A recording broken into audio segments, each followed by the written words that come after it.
সম্মানিত ভিউয়ার্স, আসসালামু আলাইকুম। শীতের শুরুতে বা এই শীতকালীন এই সময় একটা সমস্যা বেশ দেখা দেয়, যেটা হচ্ছে যে মুখের ভিতরে সাদা সাদা হয়ে উপরে উপরে সাদাটে ভাব থাকে আর ভিতরে লালচে ক্ষত হয়ে যায়, যেটা স্টোমাটাইটিস বলে, মুখের আলসার, যা অত্যন্ত বিরক্তিকর, যন্ত্রণাদায়ক।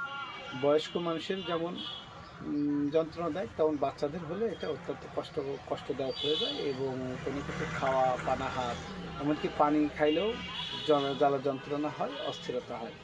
তো এই স্টোমাটাইটিসের ক্ষেত্রে আজকে আপনাদের জন্য নিয়ে আসলাম একটা গুরুত্বপূর্ণ হোমিও কম্বিনেশন ড্রপ, যেটা ব্যবহার করলে আপনারা এই স্টোমাটাইটিস সমস্যা থেকে আপনারা কার্যকরভাবে মুক্তি পাবেন।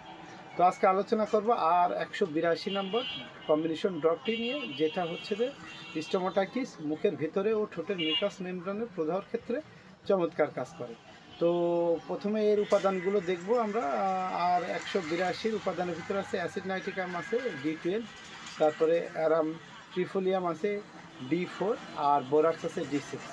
তো এই আছে, এটা হচ্ছে উপাদান। আর রোগ নির্দেশনায় দেওয়া আছে মুখের শ্লেষ্মিক ঝিল্লিতে মিউকাস প্রদাহজনিত ক্ষত, ছত্রাকের আক্রমণ ও জিহ্বার কণাগুলির আক্রান্ত সমস্যাপূর্ণ ঔষধ। আর এই প্রধান উপাদানগুলোর ক্রিয়া এবার আলোচনা করি। এই ওষুধ অ্যালার্জি এবং হাইপার অ্যাসিডিটি প্রভৃতির দারুণ বিভিন্ন সমস্যাসমূহকে সুরক্ষা দিয়ে থাকে। অ্যাসিড নাইট্রিক দুর্গন্ধযুক্ত নিঃশ্বাস, লালা নিঃসরণ, দাঁতের মাড়ি থেকে রক্তক্ষরণ, জিহ্বার পাশে ব্যথা, ফুসকুড়ি, লাল জিহ্বা, নড়বড়ে দাঁত, দাঁতের মাড়ি নরম ও স্পঞ্জের মতো নরম তালিত গভীর ক্ষত, সাথে যন্ত্রণাকার তীক্ষ্ণ ব্যথার ক্ষেত্রে আপনারা অ্যাসিড নাইট্রিকাম সুরক্ষা দিয়ে থাকে। তারপরে আরএমপি পাশে, এটা হচ্ছে মুখগহ্বর ও তালিত যন্ত্রদায়ক অনুভূতি, ঠোঁট ফেটে যাওয়া এবং জ্বালাপোড়া, মুখ গহ্বর ব্যথা ও ফেটে যাওয়া, জিহ্বা লাল, ব্যথা, সম্পূর্ণ মুখে ব্যথা, ঠোঁটের চামড়া খুঁড়তে থাকা যতক্ষণ পর্যন্ত রক্তপাত না হয়, ক্ষয়কারী টক ও প্রচুর পরিমাণে লাড়া ঝরে। তারপরে আছে হলো বোরাক্স। বোরাক্সটা হচ্ছে মুখগহ্বরে ক্ষত, সাদা ছত্রাকের মতো জন্ম হয়, মুখের ভেতরে গরম ও নরম ছোঁয়া লাগলে বা খাবার খেতে গেলে রক্তপাত হয়, যন্ত্রণাদায়ক মাড়ি যখন পরিষ্কার করা হয় তখন কান্না করে। তো এই বোরাক্স এই ধরনের সমস্যা থেকে মুক্তি দেয়।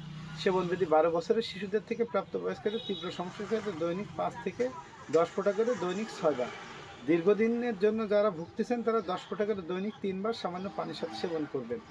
আরও ভালো ফলাফলের জন্য অনুগ্রহ করে আপনার স্বাস্থ্যসেবা প্রদানকারীর সাথে যোগাযোগ করুন বা যে কোনো একজন অভিজ্ঞ হোমিও চিকিৎসকের পরামর্শ নিয়ে ওষুধটি ব্যবহার করুন। তাহলে যারা দীর্ঘদিন ধরে মুখের প্রদাহ বা ক্ষততে ভুগতেছেন তারা এ রোগ থেকে কার্যকরভাবে সুরক্ষা পাবেন। তো এই ছিল আজকের আলোচনা। আপনারা সবাই ভালো থাকুন, আপনাদের সুস্বাস্থ্য কামনা করে শেষ করছি। আল্লাহ হাফিজ, আসসালামু আলাইকুম।